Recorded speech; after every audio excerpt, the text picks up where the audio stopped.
লুৎফুজ্জামান বাবর ওরফে স্পাইক বাবর এই মুহূর্তে সোশ্যাল মিডিয়া প্ল্যাটফর্মে আলোচনায় লুৎফুজ্জামান বাবর, কিন্তু অনেকে আপনারা ভালো করে জানেন না যে কেন আসলে লুৎফুজ্জামান বাবরের এই যে ছবিটা খুবই ভাইরাল।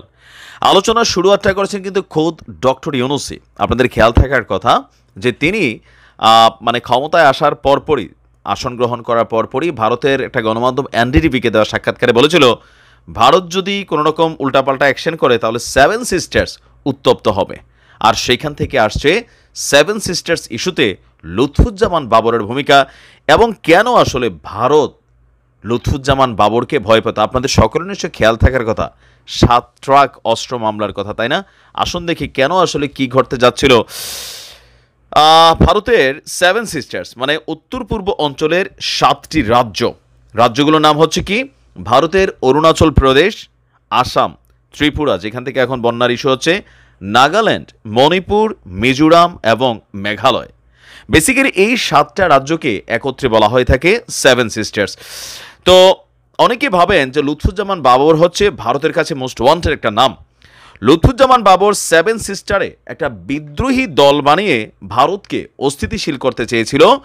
আর চীন পাকিস্তান মিলে ভারতের যতটুকু ক্ষতি পড়তে পারেনি তার চেয়ে বড় ধরনের ক্ষতির দিকে এগিয়ে গিয়েছিল লুৎফুজ্জামান বাবর। 2004 সালের ঘটনা, আপনাদের খেয়াল আছে, 10 ট্রাক ভর্তি অস্ত্র, গোলাবারুদ, রকেটের লঞ্চার নিয়ে ভারতে পাঠাতে চেয়েছিলেন তিনি। তখন তারা নিজেদের দেশে গৃহযুদ্ধ শুরু করেছিল। অরুণাচল প্রদেশ, আসাম, ত্রিপুরা, নাগাল্যান্ড, মণিপুর, মিজোরাম এবং মেঘালয় মূল ভারত থেকে তারা আলাদা হতে চেয়েছিল। আর সেখানকার আন্দোলনকারীদেরকে 10 ট্রাক অস্ত্র সরবরাহ করতে চেয়েছিলেন তৎকালীন সময় লুৎফুজ্জামান বাবর, কিন্তু দিন শেষে সেটা তিনি করতে পারেন। এমনকি সেই মামলায় তিনি পরবর্তী সময়ে গ্রেপ্তার হয়ে দীর্ঘদিন যাবৎ তিনি এখনও জেল খাটছেন। আর এই মুহূর্তে লুৎফুজ্জামান বাবরকে বের করার জন্য অনেকেই চাচ্ছেন। আর বিশেষ করে যারা ভারত বিরোধী একটা শক্ত অবস্থানে আছে তাদের বক্তব্য, ফেসবুক, সোশ্যাল মিডিয়া, আপনারা যা বুঝতে পারছেন যে এই মুহূর্তে ভারতকে শায়েস্তা করার জন্য লুৎফুজ্জামান বাবরকে জরুরি।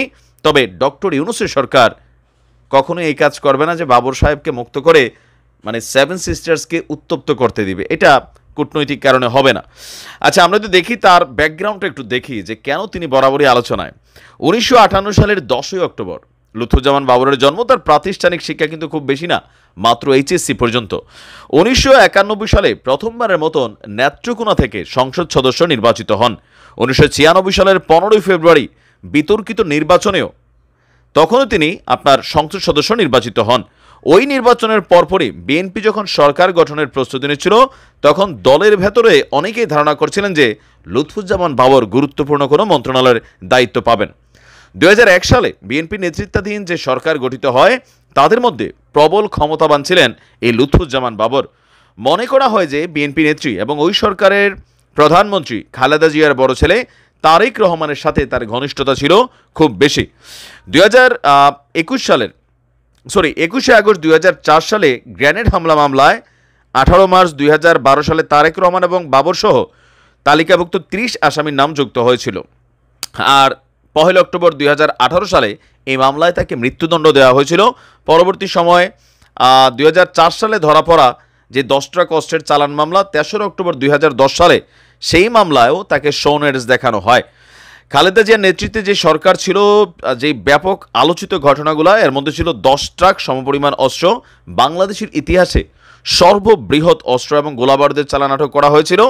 1 এপ্রিল রাতে 2টি বড় ট্রলারে করে এসব অস্ত্র সমুদ্রপথে আনা হয় চিটাগাং ইউরিয়া ফার্টিলাইজার বা ওই অঞ্চলগুলোতে। পর্যবেক্ষকদের অনেকে মনে করছিলেন যে এই ঘটনাটাই ভারতের সাথে বিএনপির যে সম্পর্ক সেই সম্পর্কটাকে নষ্ট করেছে। কারণ তৎকালীন সময় কর্মকর্তারা দাবি করেছিলেন যে ভারতের চাপে পড়ে বিএনপি সরকার সেসব অস্ত্র আটক করে, অন্যথায় সেসব অস্ত্র ভারতের এই সেভেন সিস্টার্সের যে আন্দোলনকারীরা ছিল তাদের হাতে যেত।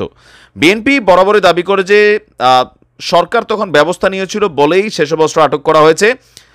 আচ্ছা, যাই হোক, কিন্তু আমরা যদি দেখলাম ভারতের কর্মকর্তারা মনে করে এত বড় আকারে না হলেও বিভিন্ন সময় বাংলাদেশের ভেতর দিয়ে ভারতের উত্তর পূর্বাঞ্চলে অস্ত্রশস্ত্র ঢুকেছে।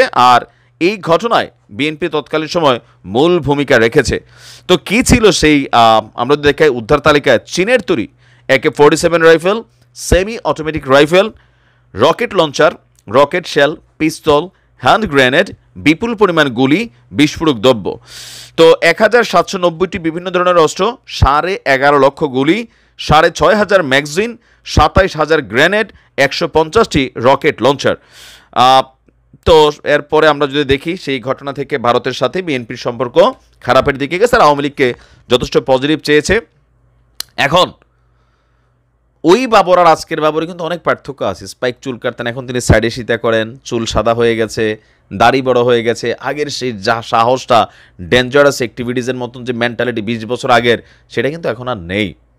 এখন তিনি বের হলেও আসলে ওইগুলো করার সুযোগ পাবেন না। তবে সোশ্যাল মিডিয়াতে যে ঝড় উঠছে, সেই ঝড়ে সবাই মনে করতেছে বাবরই একমাত্র পারফেক্ট, কিন্তু এটাও ভুল ধারণা। ভারতের সাথে এই ধরনের পাঙ্গা নিয়া আমরা যারা সোশ্যাল মিডিয়াতে মনে করি আর কি, এগুলো সম্ভব হবে না কখনোই। ভারতকে কোনো সরকারই যেই আসে ঘাটানোর সুযোগ নাই, কারণ বাংলাদেশকে স্থিতিশীল রাখতে হইলে ভারতের সাথে সুসম্পর্ক রাখতে হবে, এটাই হচ্ছে বাস্তবিকতা। তবে এতদিন যাবৎ সুসম্পর্কে মানে ছিল জি হুজুর জি হুজুর করা, এখন হচ্ছে জি হুজুর না, বন্ধুত্বের জায়গা ঠিক থাকবে, হিস্যার জায়গা, অধিকারের জায়গা সমান থাকবে। এটাই হোক আগামী দিনের নীতি। ভালো থাকুন, আসসালামু আলাইকুম।